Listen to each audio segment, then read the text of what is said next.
Welcome back to Forgotten Empires, Bedtime History. Before you get comfortable, tonight we tell the oldest adventure story in Western civilization, a story nearly 3,000 years old, of a hero trying to find his way home across a sea filled with monsters and gods, of a war that lasted 10 years, and a journey home that lasted 10 more, of witches and cyclopes, of sirens and sea monsters, of a faithful wife and a son who never knew his father. Tonight's story is the Odyssey, the greatest journey ever told. If you enjoy falling asleep to the greatest stories ever told, hit subscribe and leave a like. New stories drop every 3 to 4 days. Tell us in the comments, what city are you writing from tonight? We love knowing where in the world our listeners are drifting off to sleep. Now, close your eyes, take a slow breath, and let the wine-dark sea carry you away to the age of heroes.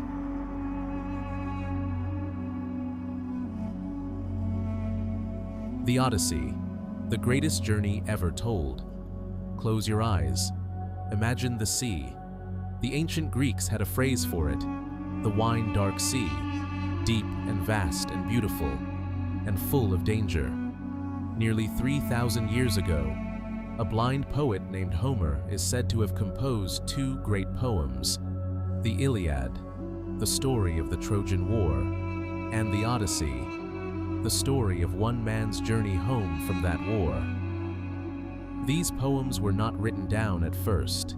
They were sung, performed from memory by traveling bards around fires in halls and marketplaces across the Greek world, for generations before they were ever set to paper.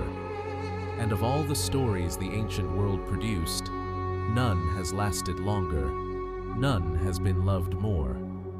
The Odyssey is the story of a man named Odysseus, king of a small rocky island called Ithaca, a clever man, a survivor, a hero not of strength, but of wits. He fought for 10 years at Troy, and then he spent 10 more years trying to get home, 20 years away from his wife, his son, his kingdom. This is the story of those final 10 years, the journey home, across a sea of monsters and gods.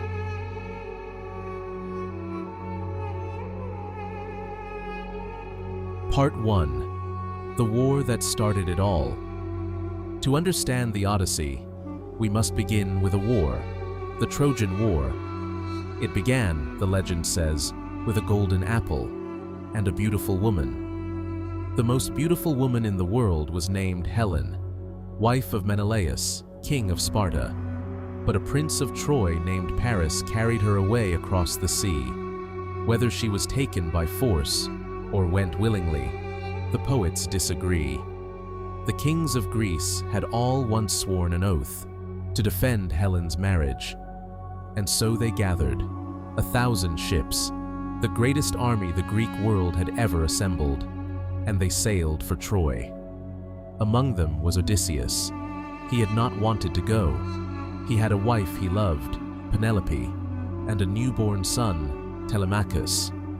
When they came to summon him to war, he pretended to be mad, plowing his fields with salt.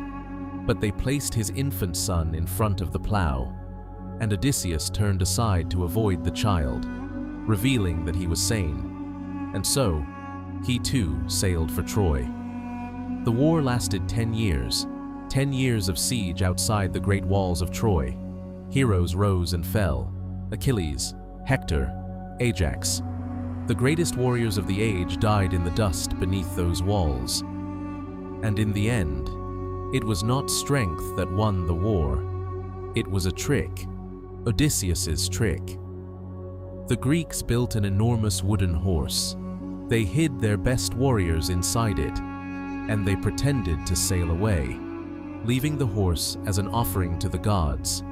The Trojans, believing they had won, dragged the horse inside their walls, and that night the Greeks crept out, and Troy fell, burned to the ground after 10 long years. The war was over.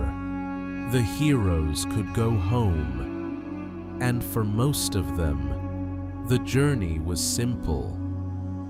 But for Odysseus, the journey was just beginning.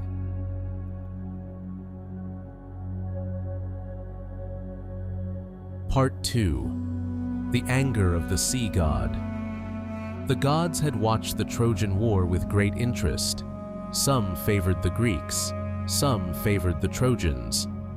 And in the chaos of Troy's fall, the Greeks committed terrible acts.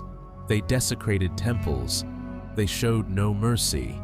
They forgot to honor the gods who had given them victory. The gods were angry, and they scattered the Greek fleet across the sea. Some drowned, some were blown far off course, some came home to find disaster waiting. But Odysseus earned a special kind of anger, the anger of Poseidon, god of the sea, earthshaker, master of storms. Poseidon would become Odysseus's great enemy. He would hound him across the water for 10 long years, blocking every path home, raising storms, wrecking ships, drowning his men. And so, the man who wanted only to return to his little island found the entire ocean turned against him. The journey home would test him as the war never had.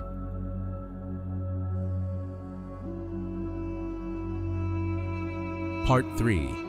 The Lotus Eaters and the Cyclops. Odysseus set sail from Troy with 12 ships and hundreds of men. Their first stop was a raid on a coastal city. Old habits of war. It went badly. Many men died, a warning of things to come. Then a great storm drove them far off course. For 9 days they were blown across the sea, until they came to a strange land, the land of the Lotus Eaters. The people there ate the fruit of the lotus, and when Odysseus's men tasted it, they forgot everything, their home, their families, their desire to return. They wanted only to stay and eat the lotus forever, in a haze of sweet forgetfulness. Odysseus had to drag them back to the ships by force, weeping, as they were torn away from their beautiful dream. Then came the island of the Cyclops. The Cyclops were giants, each with a single eye in the middle of his forehead. They were savage, lawless. They kept no gods and honored no guests. Odysseus and 12 of his men entered a great cave full of sheep and cheese. They should have taken what they wanted and left. But Odysseus was curious. He wanted to meet the owner of the cave. The owner was Polyphemus, son of Poseidon, a Cyclops the size of a mountain. When Polyphemus returned, he rolled a massive stone across the mouth of the cave, trapping them inside. And then, he ate 2 of Odysseus's men, snatching them up and devouring them raw. Each day, the Cyclops ate more of the men. They could not move the stone. They could not escape. They were being eaten alive, one by one. But Odysseus had a plan. He offered the Cyclops wine, strong, unwatered wine, and the Cyclops, delighted, asked his name. "My name," said Odysseus, "is Nobody." The Cyclops drank until he fell into a drunken sleep, and then Odysseus and his men took a great sharpened stake, heated it in the fire, and drove it into the Cyclops' single eye. Polyphemus woke screaming. The other Cyclopes came running. "Who is hurting you?" they called. "Nobody," screamed Polyphemus. "Nobody is hurting me." And so the other Cyclopes shrugged and went away. In the morning, the blind Cyclops led his sheep out to graze, feeling their backs to make sure no men escaped. But Odysseus had tied his men beneath the sheep, and so they slipped out, hidden underneath, safe on his ship. Odysseus made a terrible mistake. He could not resist calling out his true name. Cyclops, it was Odysseus who blinded you. And Polyphemus raised his hands to his father, to Poseidon, and he prayed that Odysseus would never reach home, or if he did, that he would arrive late and broken, having lost all his men. Poseidon heard and granted his son's prayer. Part 4. The Windbag and the Witch. Next, they came to the island of Aeolus, keeper of the winds. Aeolus welcomed them kindly, and when they left, he gave Odysseus a great gift, a leather bag. Inside it, he had trapped all the storm winds, leaving only the gentle west wind to blow them home. For 9 days they sailed, and on the 10th, they saw Ithaca, home. So close they could see the fires on the shore. But Odysseus, exhausted, fell asleep, and his men, curious about the mysterious bag, and jealous, thinking it held treasure, opened it. All the storm winds burst out at once, and a great gale blew them all the way back to where they had started. Home, snatched away at the last moment. Then came the island of Circe, the witch goddess. Circe was beautiful and dangerous. When a group of Odysseus's men came to her palace, she welcomed them, fed them, and then, with a wave of her wand, turned them all into pigs. Odysseus went to rescue them, and on the way, the god Hermes appeared to him. He gave Odysseus a magic herb to protect him from Circe's spells. When Circe tried to transform him, her magic failed, and Odysseus, protected, drew his sword. Circe, amazed, fell to her knees, and from an enemy, she became something else. Odysseus stayed on her island for a full year, in comfort, in pleasure, forgetting, for a time, his journey home, until his men reminded him. And Circe, before they left, told him what he must do. To find his way home, he would first have to sail to the land of the dead. Part 5. The Land of the Dead. This was the darkest part of the journey. Odysseus sailed to the very edge of the world, to a place of eternal mist and shadow, where the living never go. There, following Circe's instructions, he dug a pit and made offerings, and the spirits of the dead came crowding around him. They came in their thousands, pale, whispering, reaching toward the warmth of the living. He saw old comrades from the war. He saw Achilles, the greatest hero of them all. Odysseus tried to comfort him. "Surely," he said, "you are honored among the dead, as you were among the living." But Achilles answered with words that have echoed for 3,000 years. "Do not speak to me of comforting death. I would rather be a slave to the poorest farmer on earth and be alive than rule over all the dead. Even the greatest hero would trade all his glory for one more day in the sunlight." And then Odysseus saw his own mother. She had been alive when he left for Troy. Now she was here, among the dead. She had died of grief, waiting for a son who never came home. 3 times he tried to embrace her. 3 times his arms passed through empty air. She was a shadow now, and he could not hold her. He learned much in the land of the dead. A prophet told him how to reach home, and warned him of the trials still to come. Then Odysseus fled that place of shadows, back toward the world of the living, back toward the sea, carrying his grief with him.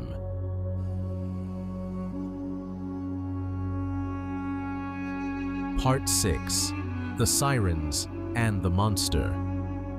Circe had warned him about what came next. First, the Sirens. The Sirens were creatures who sang so beautifully that sailors who heard them were driven mad with longing. They would steer their ships toward the sound and wreck upon the rocks. The shores around the Sirens were white with the bones of the men they had lured to death. Odysseus wanted to hear the song. No man had ever heard it and lived. So he had his men plug their ears with wax, and then he had them tie him to the mast, with orders not to release him, no matter how he begged. When they passed the Sirens, Odysseus heard the song, and it was everything he had feared, beautiful beyond bearing. They sang of knowledge, they sang of home, they promised to tell him all the secrets of the world. He strained against the ropes, he screamed to be released. He begged his men to turn the ship, but they only bound him tighter and rowed on, until the song faded behind them, and Odysseus wept.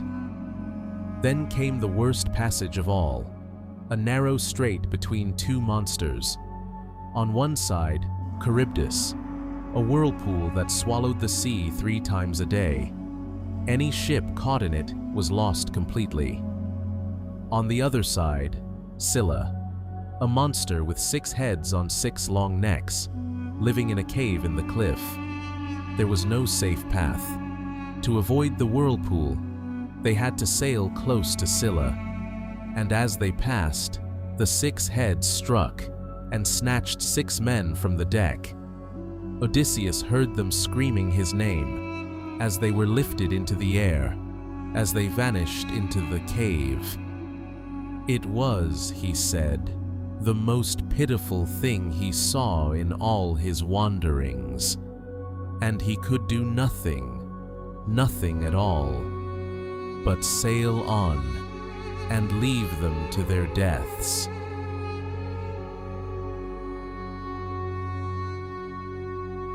Part 7. The Cattle of the Sun. They came at last to a beautiful island, the island of the sun god, where the god kept his sacred cattle. The prophet in the land of the dead had given Odysseus one absolute warning.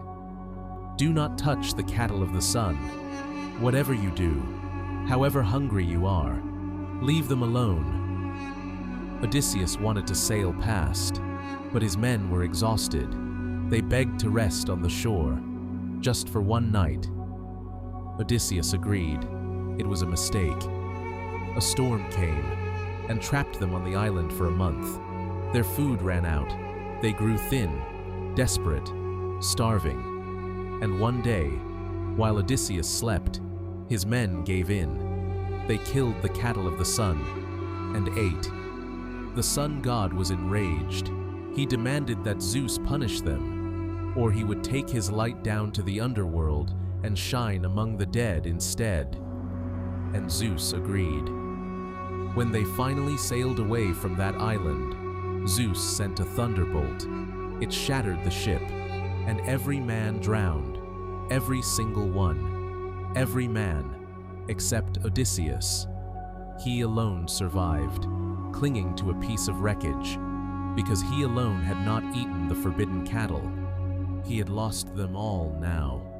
All 12 ships, all his men, everyone who had left Troy with him. He was alone, utterly alone on the wine-dark sea.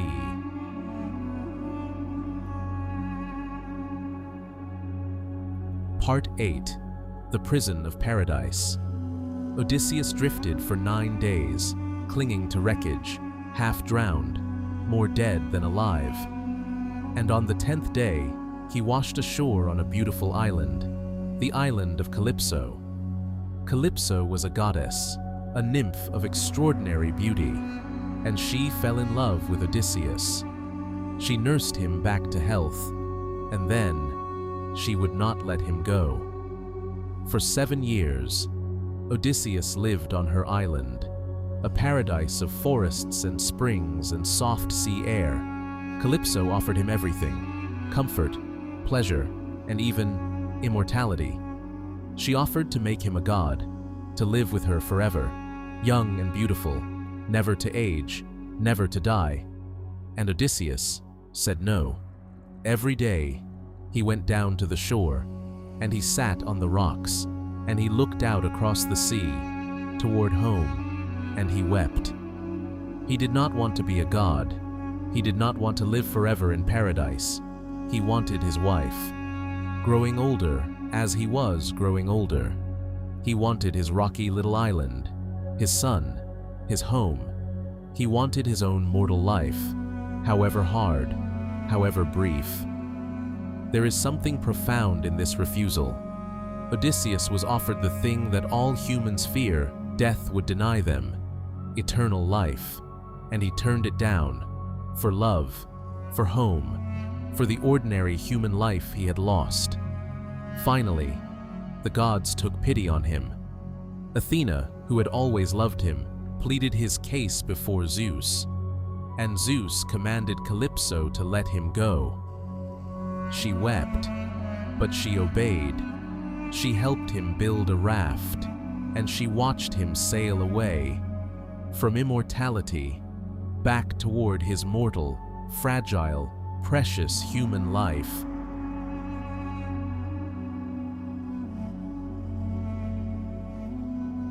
Part 9. The Last Storm and Kindness. Even now, Poseidon was not finished. As Odysseus sailed away from Calypso, the sea god saw him and raised one final storm.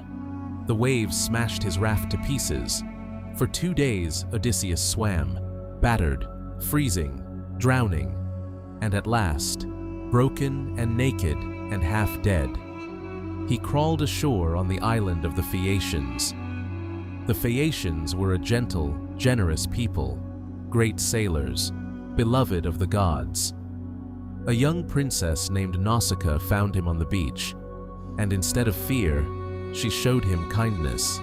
She gave him clothing and food, and brought him to her father's palace. There, Odysseus was welcomed as a guest, and at a great feast, a blind bard began to sing. He sang of the Trojan War, of the wooden horse, of the fall of Troy. And Odysseus, listening to his own story, his own deeds, sung by a stranger who did not know he was there, began to weep. The king noticed his tears and asked who he was. And finally, after all his wanderings, Odysseus spoke his name. "I am Odysseus," he said, "known to all the world for my cunning, and my home is Ithaca." He told them everything, the whole journey, the Cyclops, the witch, the land of the dead, the Sirens, the monster, Calypso, and the Phaeacians, moved by his story, gave him a ship and rowed him home while he slept. After 20 years, Odysseus came home to Ithaca.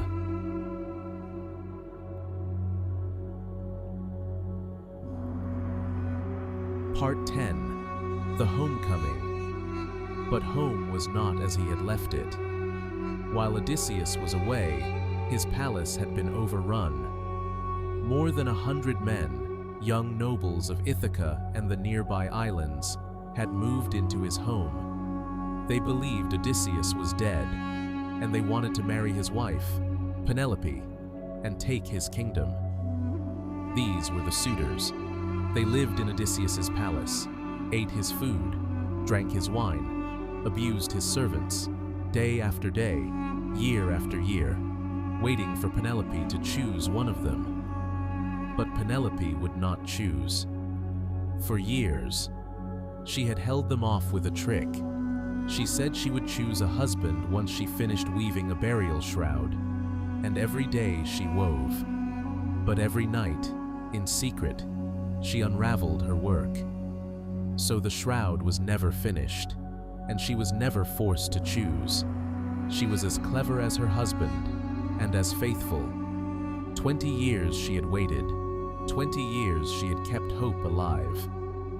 Odysseus did not march into his palace and announce himself. He was too clever for that. The goddess Athena disguised him as an old beggar, ragged, bent, unrecognizable, and in this disguise, he entered his own home. He watched the suitors insult him and throw things at him. He endured it, silently, gathering his knowledge, waiting for his moment. Only a few recognized him. His old dog, Argos, now ancient and neglected, lifted his head and knew his master after 20 years. And then, having seen him one last time, the old dog died, and his son, Telemachus, now a grown man who had been an infant when Odysseus left, he revealed himself to father and son, reunited after 20 years. Together, they made a plan.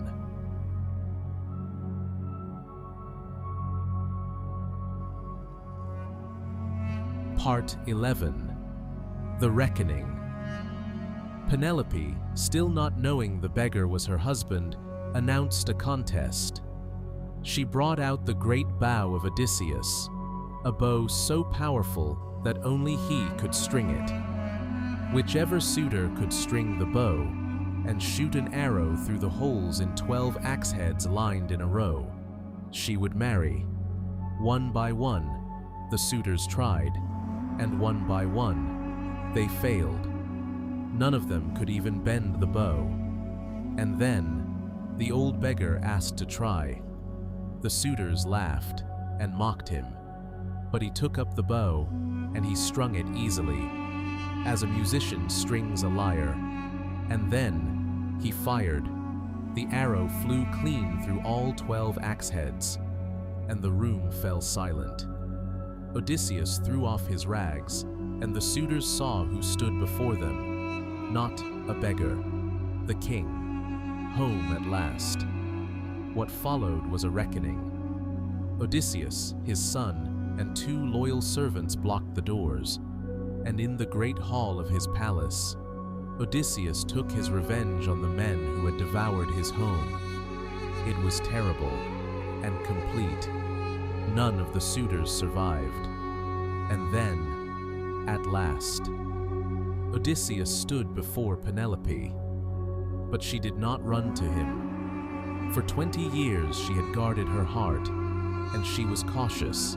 Even now, she tested him.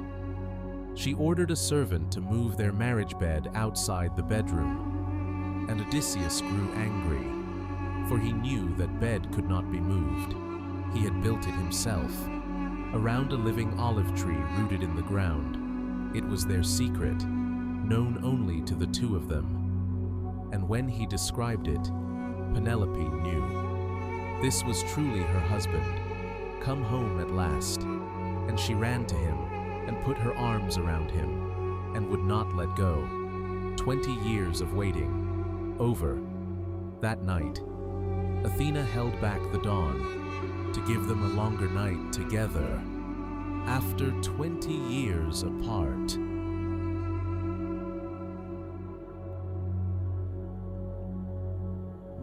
Epilogue. Why the story endures. So why, after nearly 3,000 years, do we still tell this story? Because it is not really about monsters and gods. It is about coming home.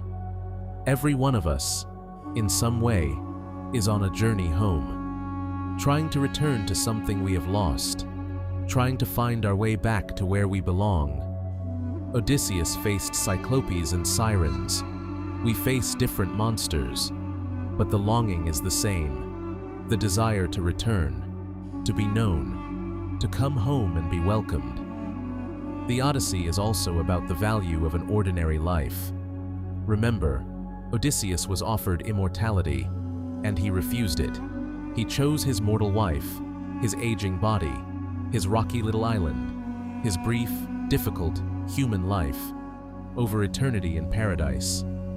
Because a life without love, without home, without the people who know us, is not worth living, even if it lasts forever. and it is about faithfulness. Penelope waiting 20 years, Odysseus longing for home through every temptation, two people holding on to each other across 2 decades and a sea full of monsters. Homer understood something about human beings that is still true today, that what we want, in the end, is not glory, not power, not even immortality. What we want is to go home, and to be loved when we get there. Sleep now. Let the wine-dark sea grow calm around you. Imagine a small ship finally reaching harbor, a light in the window of a house on a hill, someone waiting, someone who never gave up hope, and a traveler, after 20 long years, finally, home. Good night. And remember, every empire believed it would last forever. None of them did. But some stories, some journeys, some kinds of love last forever. Good night.